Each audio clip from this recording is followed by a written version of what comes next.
मैं ये अमर श्रीमान देवेगौड़ा जी की नोटिस में लेके आऊँगा कि ऐसा हादसा हो, इसके लिए कुछ तो पहल करें।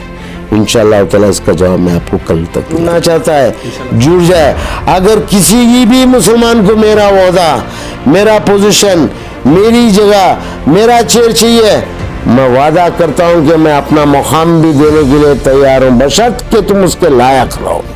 अरे सपने ही देख रहे हो नौजवानों, अगर घर में सो के तो रियासत मांगो खुदा से 6 बेडरूम का विला तो मिलेगा, बचाए और इस कौम को भी बचाए। इसलिए मैं बार बार जोर दे के बोल रहा हूँ कि उलमा इकराम सियासत में आए, सियासत में आए, सियासत में दखल अंदाजी करे। कुछ बेवकूफ है, पता नहीं कहाँ कहाँ से बैठ के बेवकूफी के कॉर्नर्स भी कर देते का हुआ था, लेकिन मर कौन गया था? एजी। तो ऐसे कुर्बानियों की कितनों को मार देंगे? 1, 2, 10, 50, 200, 500, 2000, 5000, लाख, 2 लाख, 5 लाख, 1000, करोड़, 2 करोड़, 5 करोड़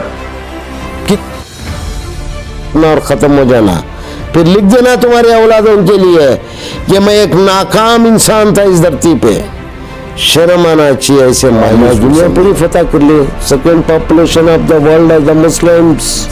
कैसे होगी 2 नंबर की पार्टी पूरी दुनिया में, और ये 2 नंबर की पार्टी 1 नंबर को टक्कर मार रही है, समझे? तुम्हारी भाषा में बिच्ची मार रहा है। बच्चों को हर घर में दीनी तालीम तो होती है, वो होना चाहिए, उसको रुकना नहीं चाहिए, वो रुकाना नहीं चाहिए। मैं कोई भी मसाजिद को छोड़ के मसाजिदें वीरान कर दो, मदरसे वीरान कर दो, सियासत में उतरोगे भी नहीं, बोलोगे भी नहीं, चिल्लाओगे भी नहीं, मांगोगे भी नहीं, पूछोगे भी नहीं, एक अपाइज हैंडीकैप बच्चे की तरह कोने में पड़े रहोगे। तो माँ भी एक अपाइज बच्चे को दूध, इसीलिए तो मैं दावत दे रहा हूँ कि सियासत में दखल अंदाजी करो, अपनी आइडेंटिटी पैदा करो, ताकि ऐसे हादिसों से खुद भी बचे और पूरे उलमा इकराम को भी बचे। आज 4 उलमा इकराम के पास ये पावर होता है कि डायरेक्ट सीएम को फोन उठा के बात करे, या होम मिनिस्टर से बात करे, या पुलिस के बड़े ओहदे पे जो बैठे उन जिम्मेदारों के सामने कोई नहीं आते। इसीलिए तो कहता हूँ उलमा इकराम से कि अपनी खुद की ताकत बनाओ, कोई लीडर पे डिपेंड मत रहो कि इस जमात का आएगा मेरी मदद के लिए, गैब से वो आएगा। ये गलत फहमी से बाहर आना चाहिए उलमा इकराम। मैं हूं सैयद फारूक अहमद, आप देख रहे हैं न्यूज़ 7। तो नाजरीन, आज हमारे साथ मौजूद जनता दल के मशहूर व मारूफ शख्सियत डॉक्टर ज़फ़रुल्लाह खान साहब हमारे साथ मौजूद हैं। हम तफसील जानेंगे आज जो हालात गुज़र रहे हैं। सबसे पहले हमारा सवाल ये रहेगा कि जिस तरीक़े से उलमा इकराम को लेकर बात चल रही है, आखिर इस बात पर हम आगे की तफसील लेंगे। जिस तरीके से हमारे साथ मौजूद हैं, हम बात करेंगे सबसे पहले सर से। अस्सलाम वालेकुम सर। वालेकुम अस्सलाम रहमतुल्लाहि बरकातुहू। तो सर, सबसे पहले हमारा सवाल यही रहेगा, क्योंकि आप अपने बहुत सारे स्पीच में, बयानात में बता रहे हैं कि उलमा इकराम को सामने आना चाहिए और उनकी एहतराम आप ज़्यादा करते हैं, तो अल्हम्दुलिल्लाह काफ़ी अच्छी बात है। तो रही दूसरी बात, आपको मैं डायरेक्ट मुद्दे पर, और एक सीधा सवाल मेरा यही रहेगा, जिस तरीके से मौलाना कलीम साहब के बारे में मैं जानना चाहता हूं, जिस तरीके से आज उनको पुलिस ने गिरफ़्तार किया है, और आज यहां पर हमारे कई लीडर हैं जो खामोश बैठे हैं और उनके ऊपर कोई आवाज़ नहीं उठा रहे हैं। अरे में आपका क्या रद्द-ए-अमल है? आपका गिला किस पे है? जिस तरीके से कौम मिल्लत की बात करने वाले, इलेक्शन जब आता है तो बहुत सारे लीडरान होते हैं जो अपनी मिल्लत के बारे में बात करते हैं। वक्त ऐसा आता है जब उलमा इकराम को गिरफ्तार हो या कोई भी ऐसी बात हो, उनके सामने कोई नहीं आते। इसीलिए तो कहता हूँ उलमा इकराम से कि अपनी खुद की ताकत बनाओ, कोई लीडर पे डिपेंड मत रहो कि इस जमात का आएगा मेरी मदद के लिए, गैब से वो आएगा। ये गलत फहमी से बाहर आना चाहिए उलमा इकराम को। उनकी अपनी पहचान बनाए, अपनी ताकत बनाए। काश कि आज 4 उलमा इकराम के पास ये पावर होता कि डायरेक्ट सीएम को फ़ोन उठा के बात करे, या होम मिनिस्टर से बात करे, या पुलिस के बड़े ओहदे पे जो बैठे उन जिम्मेदारों को बात करे। मैं ये ताकत उलमा इकराम में देखना चाहता हूँ, इसीलिए बार बार दावत दे रहा हूँ। मैं नहीं चाहता कि कोई उलमा इकराम, कोई सियासतदान लीडर के मोहताज रहे, उनके पावर या रिकमेंडेशन के मोहताज रहे। ये नहीं आया और वो नहीं आया, उनके ऊपर गिला ना करे। मैं चाहता हूँ कि उनकी ताकत उनमें ही पैदा करे, जबकि वो ताकत है इसीलिए तो मैं दावत दे रहा हूँ कि सियासत में दखल अंदाजी करो, अपनी आइडेंटिटी पैदा करो, ताकि ऐसे हादिसों से खुद भी बचे और पूरे उलमाए कराम को भी बचाए और इस कौम को भी बचाए। इसलिए मैं बार बार जोर दे के बोल रहा हूँ कि उलमाए कराम सियासत में आए, सियासत में आए, सियासत में दखल अंदाजी करें। कुछ बेवकूफ़ हैं, पता नहीं कहाँ कहाँ से बैठ के बेवकूफ़ी के कमेंट्स भी कर देते हैं कि बोले नहीं उलमाए कराम को ये नहीं होना चाहिए, वो नहीं होना चाहिए। अरे क्यों नहीं होना चाहिए? मुझे बताओ, खुलफाए राशिदीन पड़े होंगे, क्या वो लोग ने ईमान के साथ हुकूमत नहीं की है? सब भूल गए, अल्लाह की ज़ात को भूल गए आप लोग, नबी की हदीसों को भूल गए, किस राह में चलना चाहिए वो भूल गए। दीन की रोशनी लेके अगर आप तो हुकूमत में दाखिल होते हैं तो कौन सी बुरी बात है? जितनी भी सल्तनतें चले, इस्लामी सल्तनतें आज चले हैं और आज भी चल रहे हैं। अभी सऊदी में हैं, क्या जो हुकूमत कर रहे हैं वो लोग नमाज छोड़ दिए? नहीं भाई, अपनी इबादत अलग है, अपनी हुकूमत अलग है। अपनी इबादतों को कायम रखो, अपनी मसाजिदों को कायम रखो, साथ में हुकूमत का हिस्सा तो बनो। हुकूमत का हिस्सा बनते तो आज कोई लीडर के मोहताज नहीं होते। तो सर ये मेरा कहने का यही मतलब है। तो कहीं ना कहीं आप अपना रद्दमल बता रहे हैं, आप इसके ऊपर आगे बढ़े हैं, अपना कदम आगे बढ़ा रहे हैं आप, लेकिन मौजूदा हालात ऐसे हैं जो कलीम साहब को गिरफ्तार किया गया है, उनको सिर्फ उनके एरिया में नहीं बल्कि हिंदुस्तान तो हिंदुस्तान सारी दुनिया में उनका नाम है।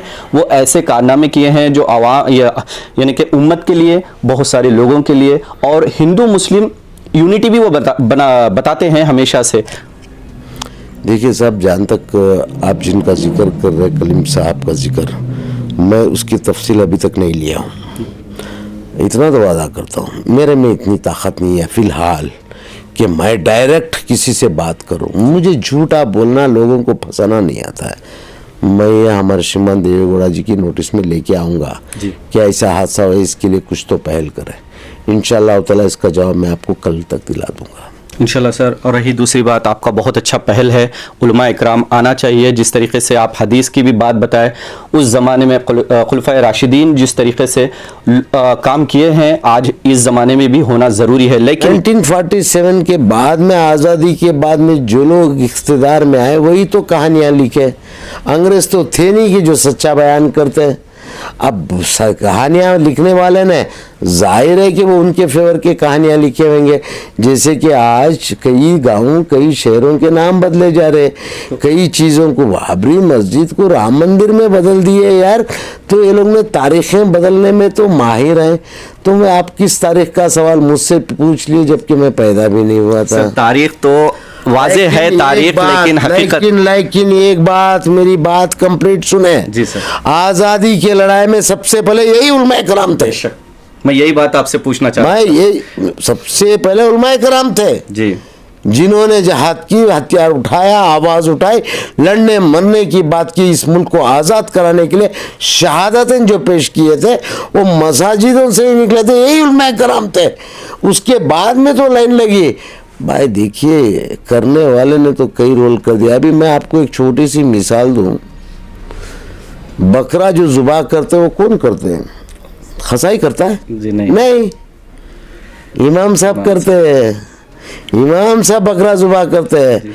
वो बांटता है ना, काट के जो बांटता खसाई, वो छाती ऐंठा के खड़ा रहता है कि मैंने बकरे को काट के टुकड़े टुकड़े किया। तो ऐसे कई खसाई पैदा हो गए इस देश में आज। असल में कुर्बानी करने वाले मौलवी, वो जो उलमाए कराम थे, सब आज तारीखों से गायब हो गए हैं। क्या करोगे? वो बाजू में जाहिर एक मुल्क बन गया पाकिस्तान जिसका नाम है, वो कम से कम उसको तो क़ायम रखना चाहिए। वो लोग भी बस जो जिन्ना के साथ जितने थे उनको जिंदा रखे, बाकी के सारे शहीदों को तो वो लोग ने भी दफन कर दिए।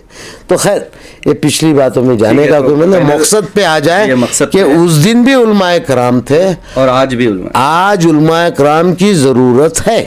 तो जिस तरीके से ज़रूरत है, आखिर उनका साथ कौन देगा सर? ऐसे पॉलिटिशियंस, अभी तो पॉलिटिशियन साथ देना ही पड़ेगा, यहाँ के हुक्मरान हैं तो वो तो साथ नहीं देंगे। यहाँ पे बताया ये जा रहा है कि उलमा इकराम जिस तरीके से वो ज़माने में दबाए गए, कत्ल किए गए, इस ज़माने में भी यही हालात शुरू हो गए हैं, क्योंकि बहुत सारे ऐसे वाक़यात हुए हैं जहाँ पर माउंट ब्लीचिंग के भी बारे में आप देखते हैं, लोगों के दाढ़ी पकड़ते हैं, काट देते हैं, तो यहाँ पर ये माहौल बनता जा रहा है। इसके बारे में आपका क्या रद्द-ए-अमल है? कत्ल हुसैन हकीकत में मर गया यजीद था, सुने नहीं सुने? कत्ल तो हुसैन का हुआ था, लेकिन मर कौन गया था? यजीद। तो ऐसे कुर्बानियों की कितनों को मार देंगे? 1, 2, 10, 50, 200, 500, 2000, 5000, लाख, 2 लाख, 5 लाख, 1000, करोड़, 2 करोड़, 5 करोड़, कितनों को मार देंगे? तैयार तो हो जाओ, कुछ तो कुर्बानी मांगता वक्त, तुम्हारे लिए नहीं, अपने आने वाली नस्लों के लिए तैयार होना ज़रूरी है। अगर नहीं तैयार होते, आप आओगे भी नहीं, बोलोगे भी नहीं, चिल्लाओगे भी नहीं, मांगोगे भी नहीं, पूछोगे भी नहीं, एक अपाइज हैंडीकैप बच्चे की तरह कोने में पड़े रहोगे, तो माँ भी एक अपाइज बच्चे को दूध पिलाने के लिए नहीं जाती है, उसी के साथ समझौता करके एक माँ भी ख्याल रखती है और समझौता करते उसके पर नज़र रखती है जो बच्चा घर में ज़्यादा शरीर होता है। तो मैं तुमको शरारत करने के लिए नहीं समझा रहा हूँ, मैं बोल रहा हूँ उठो, चलो, रो, गिड़गिड़ाओ, मुंह खोलो या रो दो, कुछ भी करो, लेकिन अपने हक हासिल करने की कोशिश करो। मैं ये समझाने की कोशिश कर रहा हूँ, मेरी कौम को इस तरीके से लखवा मारे हुए कौम की तरह ना रखें प्लीज़। आप लोग जो उलमा इकराम जो कुछ भी आप समझाना चाहते हैं, ब्रेन वॉश करना चाहते हैं, आप मसाजिद से कर सकते हैं। ये मैं जानता हूँ कि आप में क्वालिटी क्या है, आप में पावर क्या है, ये मैं जानता हूँ, लेकिन इस पावर का यूज़ नहीं हो रहा है, इस बात का मैं अफसोस कर रहा हूँ। इस पावर में आओ, इस हुकूमतों का हिस्सा बनो, हमारे मुसलमान भाइयों का दर्द और तकलीफ़ को उनके सामने लाओ। जब वो लोग समझेंगे कि तकलीफ़ है तो वो लोग कुछ ना कुछ, कितने भी संगदिल क्यों ना हो, कुछ ना कुछ तो करेंगे हमारी कौम के लिए। वहाँ तक पैगाम पहुँचाने वाला नहीं है।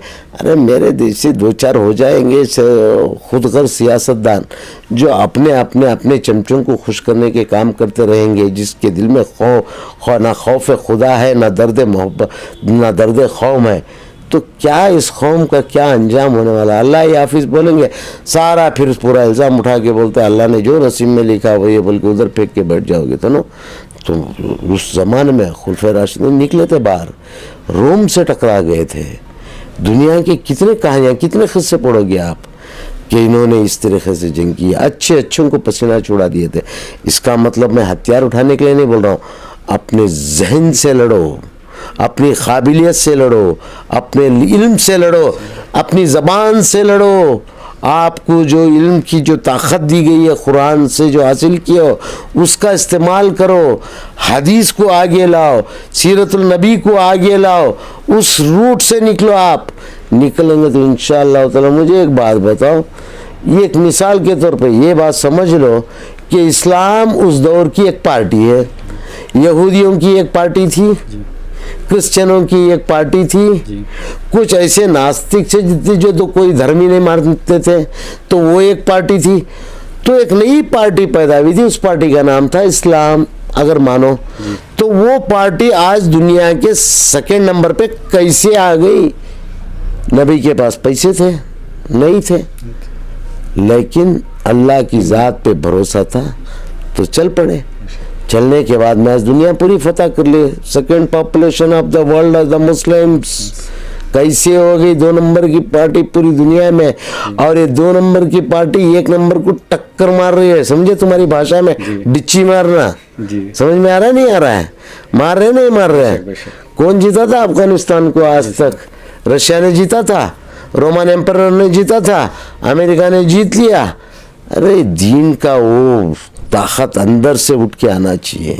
तो सर आप जो ये बातें जो बताए हैं अल्हम्दुलिल्लाह काफ़ी शानदार और बहुत सारे लोगों के समझ में भी ये आ जाएंगे। अभी आपका पहल है कि उलमा इकराम को सामने लाने का, क्योंकि वक्त ये दौर ये है कि बहुत सारे हालात ख़राब हो रहे हैं। मुसलमानों को अगर सामने बढ़कर एक एजुकेशन के साथ भी सामने बढ़कर आना पड़ेगा, तो इस पर हमारे कौम को क्या बताएंगे सर आप? सर देखिए, बच्चों को हर घर में दीनी तालीम तो होती है, वो होना चाहिए, उसको रुकना नहीं चाहिए, वो रुकाना नहीं चाहिए।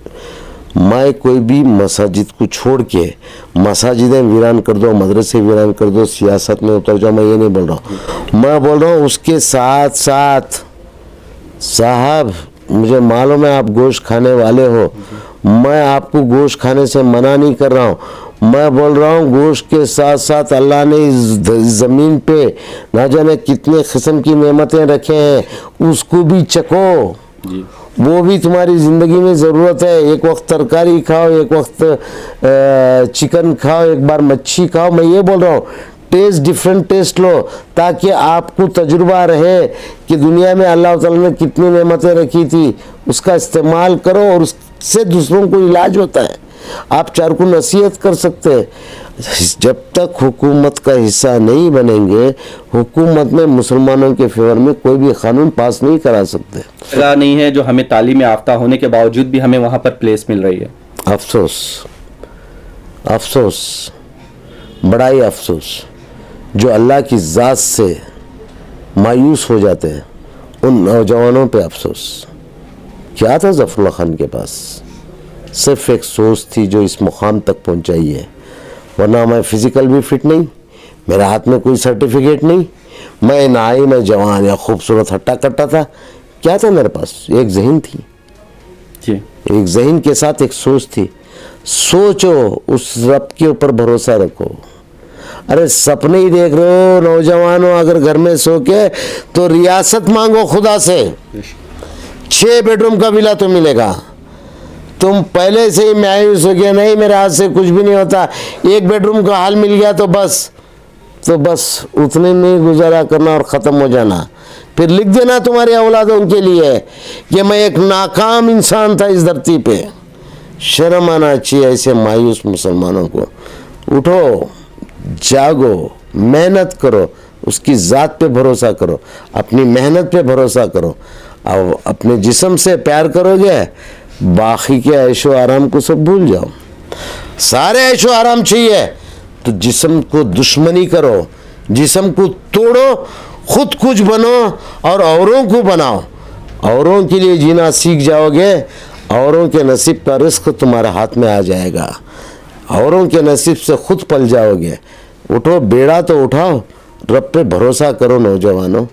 और रही बात सियासी ताल्लुक़ से, हजरत मैं सभी को आम दावत देता हूँ, ऑल आर वेलकम। जो कोई भी जनता दल का मेंबर बनना चाहता है, बराए मेहरबानी बन जाए। जो कोई भी जनता दल से जुड़ना चाहता है, जुड़ जाए। अगर किसी भी मुसलमान को मेरा ओहदा, मेरा पोजीशन, मेरी जगह, मेरा चेयर चाहिए, मैं वादा करता हूँ कि मैं अपना मुकाम भी देने के लिए तैयार हूँ, बशर्त कि तुम उसके लायक रहो। वेलकम, मैं सभी को वेलकम करता हूँ। आओ और जनता दल से जुड़ जाओ। आज हम यहाँ पर ज़फ़रुल्लाह खान साहब से बात किए हैं, जो काफ़ी अच्छे तरीके से यहाँ पर बहुत ही अच्छी एक बात भी बताई। अगर काबिल हैं तो आ जाओ सामने, आपको हमारी सीट दी जाएगी। ऐसा बहुत कम होता है जो अपनी सीट देने की बात करते हैं। तो हमें तो खुशी हुई है, ऐसे नौजवान भी हैं जो बहुत ही मायूस हो रहे हैं, इनके लिए भी बहुत ही अच्छा और एक नेक पैगाम भी दिया गया है। उठो और जागो, अपने हक़ को हासिल करो। मैं हूँ आपका दोस्त सैयद फ़ारूक अहमद। अगर आपको हमारी वीडियो अच्छी लगी और आज का जो इंटरव्यू हमने खुसूसी तौर पर लिया है ये आपको अच्छा लगा तो ज़रूर हमारे चैनल को सब्सक्राइब करिए, लाइक करिए और कमेंट्स में ज़रूर बताइए यहाँ पर ज़फ़रुल्लाह खान साहब ने जो बात बताई है वो आपको कैसी लगी। अस्सलाम वालेकुम।